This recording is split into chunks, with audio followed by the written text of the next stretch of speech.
Three, two, one. Hi, everybody. I'm going to show off how to make an animated GIF out of your Photopea face remix. These are some examples that the students did, and there's some really entertaining, high quality ones. Right here, I've got my photo of myself, and I'm going to export that as a JPEG. Then I'm going to, so I photoshopped this face, and I'm going to export as a JPEG again, 100% and save. So now I've got my two images. I've got my normal image, and then I've got my image with my Photoshop face. Now I'm going to go over to Easy GIF or click the link in Google Classroom. I'm going to click GIF Maker. I'm going to click Choose Files. I'm going to go to my Downloads folder where these are, and I am going to click my original photo and then click Control and click the other photo. I'm going to click Open, and it should say two files. Open and make a GIF. If you're on a low-powered Chromebook, this might take a few minutes. Now what we want to do is order our GIFs properly. So we want to start with the plain GIF. So you're going to take the Photoshop version and put it to the right. Now what we're going to do is click Copy. So there's two of the Photoshop. I'm going to click Copy. So now there's two of the normal. I'm going to take the second normal. I'm going to put it to the end. And that's it. This is our basic 2-second transition. And we're going to take our delay time and turn it to 1. We're going to click Crossfades. And let's turn our fader delay to 1 and our frame count to 20. That will make this 4-frame crossfade animation. It will be 80 frames. And then I'm going to click Make a GIF. This will take a moment to process. It will create a slow fade between these two. And because we've doubled these frames, it'll hold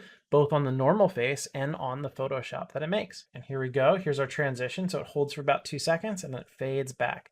Perfect. So what we want to do is save that. And we can save it to our Google Drive. We can name it. So I'll name it Mr. Higgins GIF. And then you add it to our Padlet. So you can add it to the Padlet. And then once you got 2 of those turned in, you are good to go. And yeah, I'm excited to see what you make. Bye.